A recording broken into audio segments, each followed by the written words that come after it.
Video coverage of IT Expo is brought to you by Content Boost, the content marketing specialists. Amplify your sales today. Hi, Eric Lanask here at IT Expo in Miami. On our program today from Carlson Wireless are Jim Carlson and Hiroshi Harada. Gentlemen, thank you for joining me. Yeah. Right, thank you. Thank you. So you guys are here for the Super Wi-Fi element of our IT Expo show. There's an awful lot that I'm hearing around Super Wi-Fi. Why is it becoming interesting?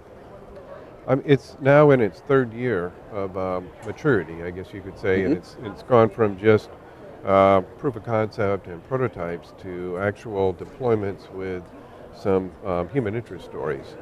And so we're starting to get some traction into the industry for what the original vision was. For us, we have currently developing the next generation Wi-Fi. So we are currently thinking to look for some of the partners, so who has a different topics, and try to get more collaboration with other vendors and so on. So he mentioned the next generation Wi-Fi. Explain that to me a little bit.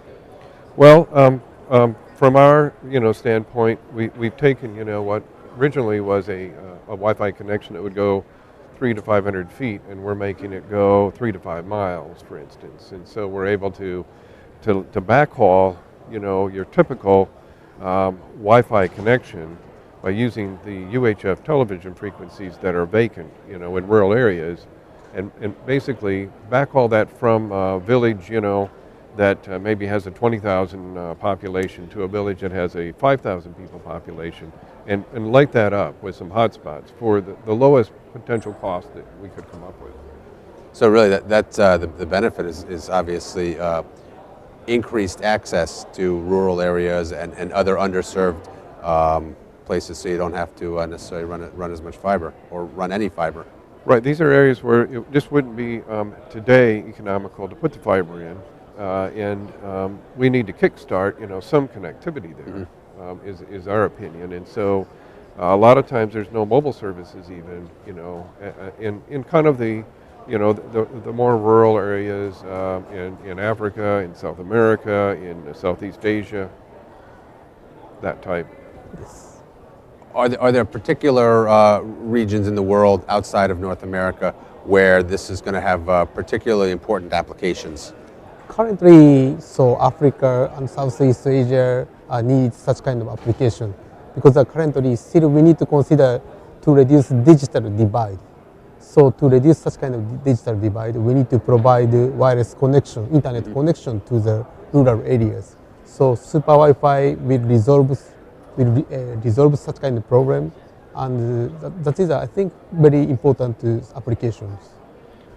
Right, by using the UHF frequency band instead of microwave that typically the service is provided with, like Wi-Fi, it just allows for less infrastructure, less repeating points, less solar powered electric, for those devices. And for the first developments in those areas, it makes a more affordable, more maintainable solution. So you actually got sort of touched on my next question about affordability.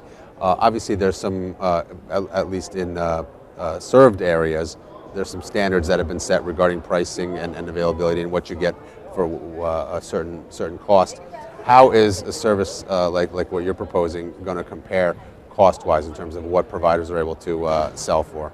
Well, because we're really on the edge of the network, and there isn't a cost justification here yet. It's more about the first position, the first hotspot to an area, and it basically, the capital cost needs to be kind of typically funded in some sort of a grant on a nationwide basis.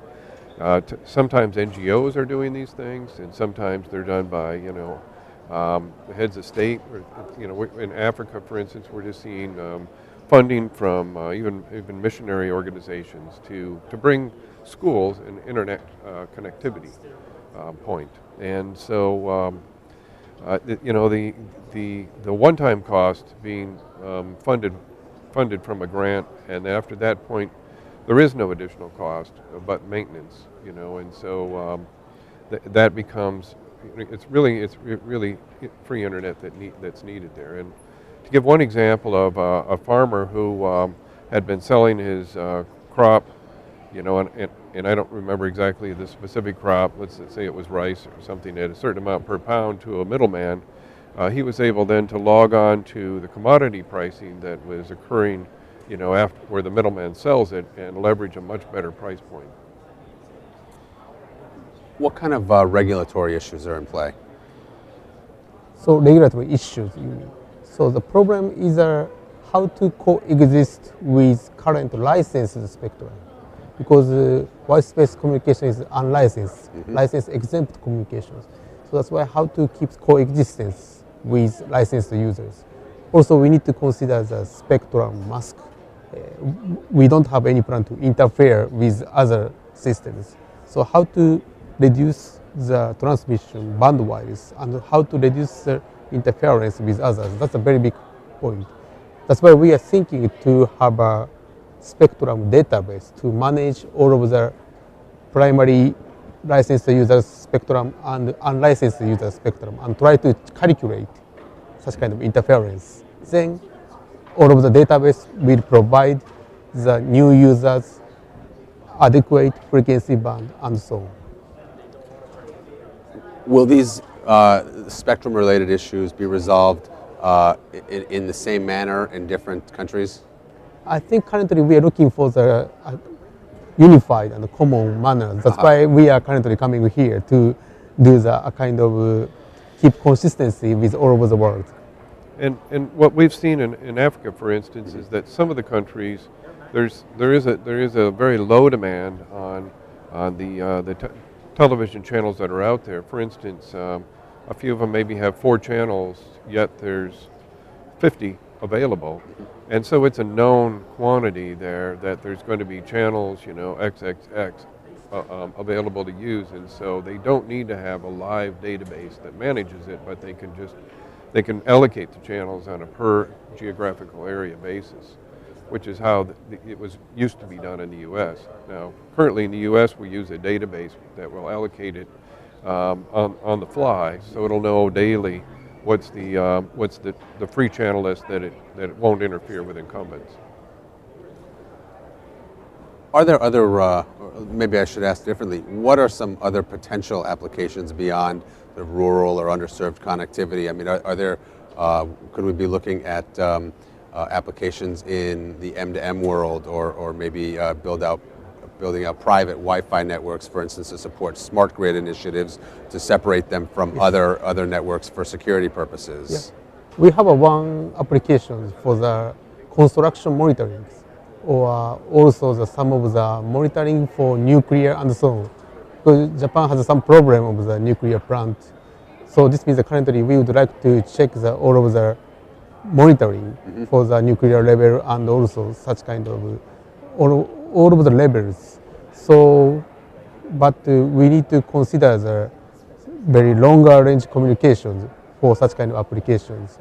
And for other verticals that we see, it's the smart metering has got a great potential there. And certainly a lot of other countries that haven't already put in a sort of an automatic meter reading system. Yes. There's a tremendous application there, as well as the smart cities where the municipal place itself would like to set up some hotspots. It'd also like to have controls on its lighting, its power use, the city. And we find oil and gas or other, utilities could greatly benefit by something that doesn't require line of sight for a radio communication that also has bandwidth to it. Excellent, fantastic. Gentlemen, thank you so much for joining me on today's program. Yeah, thank you very much. Video coverage of IT Expo is brought to you by Content Boost, the content marketing specialists. Amplify your sales today.